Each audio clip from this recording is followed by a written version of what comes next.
Existe um lugar onde o desespero ecoa eternamente, onde lágrimas jamais cessam de correr e onde o ranger de dentes é a única música que ressoa pelos corredores da eternidade. Hoje você descobrirá uma verdade que a maioria das igrejas prefere esconder, uma realidade tão chocante que transformará completamente sua compreensão sobre destino eterno e vida espiritual. O que estou prestes a revelar não é apenas um ensinamento, é um chamado urgente que pode determinar onde você passará a eternidade. Enquanto assistimos juntos essa história impactante, peço que você já deixe seu amém nos comentários e se junte a essa comunidade de buscadores da verdade, clicando no botão de inscrição, pois as revelações que compartilharei hoje podem ser as mais importantes que você já ouviu em toda a sua vida.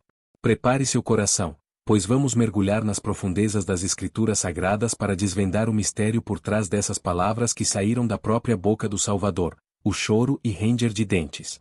Jesus Cristo, o Filho do Deus vivo, não mencionou essa expressão apenas uma ou duas vezes em seus ensinamentos.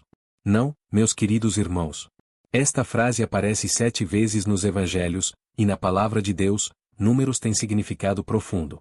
7 representa perfeição, completude divina.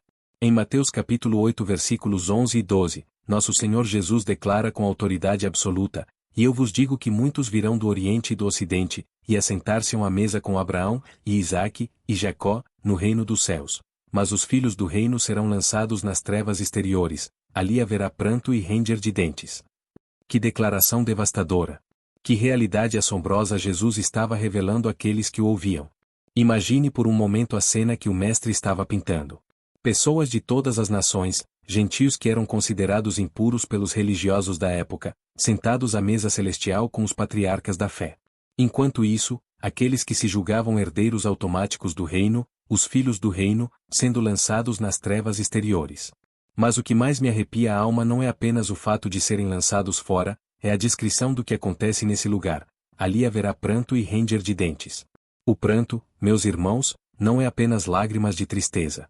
A palavra grega utilizada aqui é klautmos, que significa um choro alto, um lamento profundo que brota das entranhas da alma.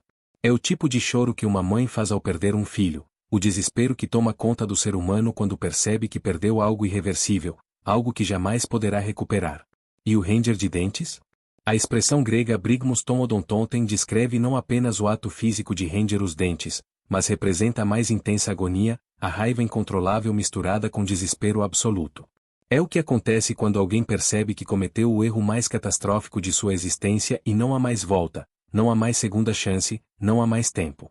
Mas você pode estar se perguntando: pastor, quem são essas pessoas que experimentarão tal tormento? A resposta está espalhada por todo o Novo Testamento, e ela deveria fazer cada um de nós examinar profundamente nosso coração e nossa caminhada com Deus. Em Mateus capítulo 13, Jesus conta a parábola do joio e do trigo. No versículo 42, ele declara: "E lançá-los na fornalha de fogo, ali haverá pranto e ranger de dentes." Aqui descobrimos algo aterrador. Não são apenas os declaradamente ímpios que enfrentarão esse destino, mas aqueles que cresceram no meio do povo de Deus, que frequentaram as mesmas reuniões, que ouviram as mesmas pregações, mas que nunca verdadeiramente se converteram. O joio e o trigo crescem juntos até o tempo da colheita. Externamente, são quase indistinguíveis. O joio imita o trigo com perfeição impressionante. Mas quando chega o momento da separação, e esse momento chegará para cada um de nós, a diferença se torna cristalina. O trigo tem fruto, tem substância, tem vida genuína. O joio é vazio, oco, sem valor algum. Quantos há hoje em nossas igrejas brasileiras que são como joio? Que cantam os louvores, que levantam as mãos, que dizem amém às pregações, mas cujos corações permanecem duros como pedra, sem jamais terem experimentado o verdadeiro novo nascimento. Quantos se enganam pensando que, por terem nascido em família evangélica ou por frequentarem cultos há décadas, automaticamente têm garantido seu lugar no céu? A parábola das 10 virgens em Mateus capítulo 25 nos traz uma revelação ainda mais perturbadora. Todas as 10 eram virgens, todas aguardavam o noivo, todas tinham lâmpadas. Mas 5 eram prudentes e 5 eram nécias. Quando o noivo chegou, as nécias descobriram que suas lâmpadas estavam se apagando. Elas correram para comprar azeite, mas quando voltaram, a porta já estava fechada. E o que disse o noivo quando elas bateram desesperadamente na porta? Não vos conheço. Imagine o desespero dessas mulheres. Elas haviam esperado, elas se consideravam prontas, elas pensavam que faziam parte do grupo escolhido. Mas quando chegou o momento crucial, descobriram que não tinham o essencial, o azeite da verdadeira conversão, o óleo do Espírito Santo em suas vidas. Onde estão hoje essas virgens nécias? Elas estão onde há pranto e ranger de dentes, experimentando a mais amarga realização. Perderam a oportunidade da eternidade por negligência espiritual, por presumir que estavam salvas quando na verdade estavam perdidas. Mas a revelação mais chocante vem em Mateus capítulo 7 versículos 21 a 23. Jesus declara: nem todo o que me diz, Senhor, Senhor, entrará no reino dos céus, mas aquele que faz a vontade de meu Pai, que está nos céus. Muitos me dirão naquele dia: Senhor, Senhor, não profetizamos nós em teu nome? E em teu nome não expulsamos demônios? E em teu nome não fizemos muitas maravilhas? E então lhes direi abertamente: nunca vos conheci, apartai-vos de mim, vós que praticais a iniquidade. Percebem a gravidade desta passagem? Essas pessoas não eram ateus declarados, não eram feiticeiros ou adoradores de ídolos. Eram pessoas que profetizavam em nome de Jesus, que expulsavam demônios em seu nome, que faziam maravilhas em seu nome. Eram líderes religiosos, eram pessoas respeitadas nas comunidades de fé. Mas Jesus lhes dirá: nunca vos conheci. O problema não estava no que elas faziam externamente, mas na condição de seus corações diante de Deus. Elas praticavam a iniquidade. A palavra grega anomia significa viver sem lei, sem submissão verdadeira à vontade de Deus. Externamente pareciam servos fiéis, mas internamente eram rebeldes que faziam a obra religiosa para satisfazer seus próprios egos e ambições. Quando essas pessoas descobrirem que foram rejeitadas pelo próprio Cristo a quem julgavam servir, quando perceberem que toda a sua vida religiosa foi uma grande farsa diante dos olhos de Deus, quando compreenderem que desperdiçaram a única oportunidade de salvação que tiveram, então experimentarão o pranto e ranger de dentes em sua expressão mais intensa. Mas por que essa realidade é tão relevante para nossos dias? Porque vivemos na geração que presenciará o cumprimento final dessas profecias. Os sinais estão por toda parte, meus irmãos. A apostasia que Paulo profetizou em 2 Timóteo capítulo 3 versículos 1 a 5 está se manifestando com intensidade assustadora em nosso Brasil e no mundo inteiro. Vemos igrejas que abandonaram a sã doutrina em nome da tolerância. Vemos pregadores que transformaram púlpitos sagrados em palcos de entretenimento. Vemos crentes que vivem exatamente como o mundo, mas se acham salvos porque repetiram uma oração há anos atrás. Vemos templos cheios de pessoas que buscam apenas bênçãos materiais, mas fogem do chamado ao arrependimento e à santificação. Jesus disse em Lucas capítulo 18 versículo 8, quando vier o Filho do Homem, porventura achará fé na terra? Esta pergunta retórica revela que nos últimos dias haverá uma escassez impressionante de fé genuína. Haverá muita religiosidade, muito movimento, muita atividade, mas pouca fé verdadeira. E quando Jesus vier como Rei dos Reis e Senhor dos Senhores, quando toda a humanidade comparecer diante do seu trono de julgamento, então se cumprirá com perfeição absoluta o que ele ensinou sobre o pranto e ranger de dentes. Não haverá mais tempo para arrependimento, não haverá mais oportunidade de conversão, não haverá mais misericórdia disponível. Em Apocalipse capítulo 6 versículos 15 a 17, João descreve uma cena aterrorizante: e os reis da terra, e os grandes, e os ricos, e os tribunos, e os poderosos, e todo o servo, e todo o livre, se esconderam nas cavernas e nas rochas das montanhas, e diziam aos montes e aos rochedos: caí sobre nós, e escondei-nos do rosto daquele que está assentado sobre o trono, e da ira do Cordeiro, porque é vindo o grande dia da sua ira, e quem poderá subsistir? Imaginem o desespero descrito aqui. Pessoas de todas as classes sociais, desde reis até escravos, tentando se esconder da face de Cristo glorificado.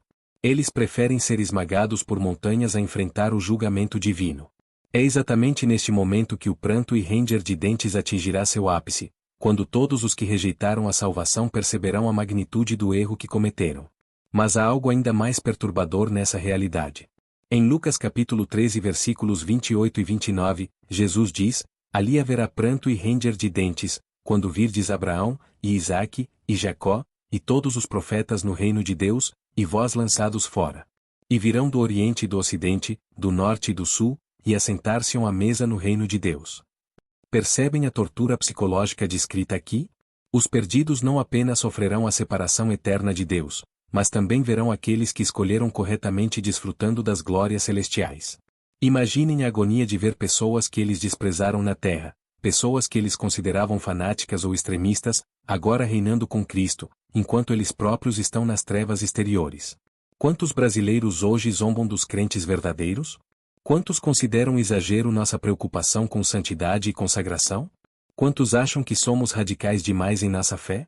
Mas chegará o dia quando esses mesmos zombadores verão aqueles que ridicularizaram sendo coroados de glória, enquanto eles próprios experimentarão o pranto e ranger de dentes eternos. A parábola do rico e Lázaro, registrada em Lucas capítulo 16, nos dá um vislumbre dessa realidade. O rico, que ignorou o mendigo à sua porta durante toda a vida, encontra-se em tormentos no Hades, enquanto vê Lázaro no seio de Abraão. Ele clama por misericórdia, mas ouve a resposta final: Filho, lembra-te de que recebeste os teus bens em tua vida, e Lázaro somente males, e agora este é consolado e tu atormentado. E, além disso, está posto um grande abismo entre nós e vós, de sorte que os que quisessem passar daqui para vós não poderiam, nem tampouco os de lá passar para cá. Este grande abismo é definitivo, eterno, intransponível. Não há segunda chance após a morte, não há purgatório onde almas possam ser purificadas, não há reencarnação para nova oportunidade. Há apenas duas possibilidades: ou estaremos no lado da glória eterna, ou estaremos no lado do pranto e ranger de dentes eternos. Mas por que Jesus usou especificamente essas duas expressões, pranto e ranger de dentes? Porque elas capturam perfeitamente os dois aspectos do tormento eterno. O pranto representa a tristeza infinita pela perda irreversível da salvação, o lamento pela vida desperdiçada, a dor indescritível de estar eternamente separado de Deus, que é a fonte de toda alegria e paz. O ranger de dentes representa a raiva incontrolável, a ira contra si mesmo por ter sido tão tolo, a revolta contra Deus por sua justiça, o ódio que corrói a alma eternamente.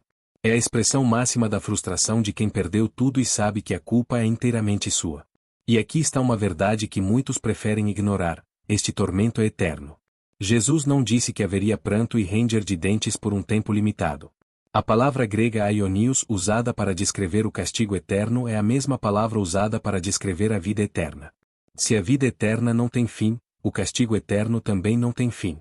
Em Marcos capítulo 9 versículo 48, Jesus fala sobre o lugar onde o seu bicho não morre, e o fogo nunca se apaga.